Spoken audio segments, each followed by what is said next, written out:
Hey everybody, Useless the Monk here with a really quick update on 7 Days to Die. We're in like Alpha 16.3 or something like that. I'm just going by memory.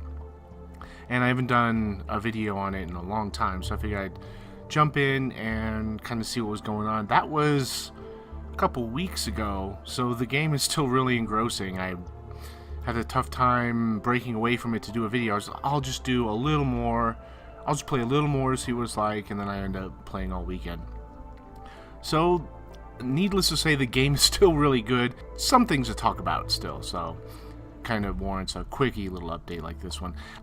If you haven't seen my original review, go ahead and click in the upper right-hand corner there, and through the magic of modern YouTube technology, it'll zip you right back there, and then it'll save your place here, because this isn't going to really talk about the game very much, just the things that have changed from the previous review, so go ahead and check that one out first. First and foremost, they fixed the airdrop bug, so now you can go and get your airdrops, and the dumbass that flies the airdrops now no longer drops it in the radioactive land where you can't get it, and he'll only occasionally drop them in the middle of the lake. So go ahead and set those airdrops for once a day. You'll probably need them because most of them have antibiotics in them to cure the zombie disease, and that was one of my initial complaints about the game, was that the debuffs were a little too often, in my opinion, and they're still kind of often. It seems like, strangely enough, as you level up, the debuffs come less and less often, which I kind of don't, And the reason I'm making that noise is because as you level up, your character's getting more powerful, and you can deal with the infections better. The stuns aren't going to hurt you as much because you're a better fighter, blah, blah, blah.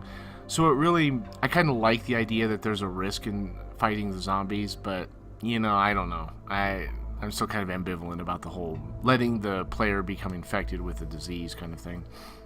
And now there's a whole lot more different kinds of zombies. It's unbelievable. There's biker zombies and stripper zombies and deranged tourist zombies, using one of the older models with the big fat bald guy with the Hawaiian shirt on. It's hilarious. And they make these noises when you hit them in the head with their baseball bat. It's amazing.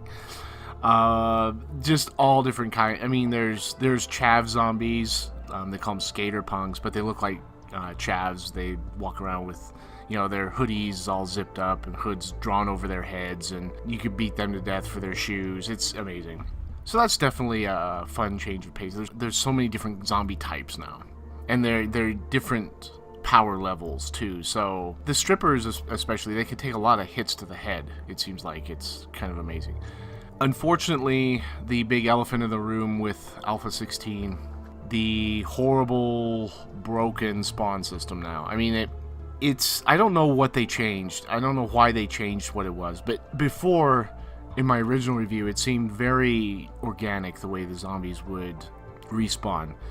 You could clear out an area and it would stay cleared out for a while.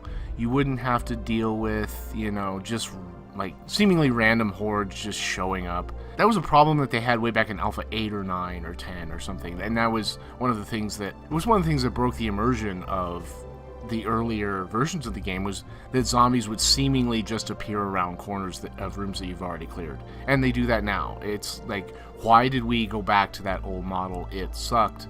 It tore us out of the immersion, and now we're doing it again.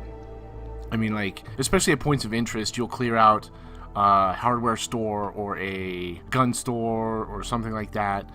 You'll hear someone outside, you'll go out to look, and you'll turn around, and then there's a zombie coming. Like there's no way that anyone could have appeared there without you noticing them. But that's the way we're doing it now. And what's especially funny is that a lot of zombies are now spawning in, sleeping, or apparently laying down. So what'll happen is you'll clear out like a little house. You'll go outside to like do something, and then you'll come back inside, and there's like two zombies just lying on the floor, and then they like start to sit up and come after you. I'm like, really? So they snuck in behind me and then had to lie down for the mere moments that I was outside the house. It really tears you out of the immersion. It's horrible. Ugh.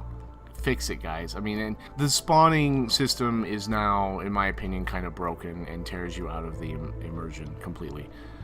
Another bug that's surfaced is that Before, if you had raw meat in your pack or in your belt, it would attract zombies from the smell. That's completely broken now, so you can carry as much raw meat as you want all over creation, and the zombies will not notice.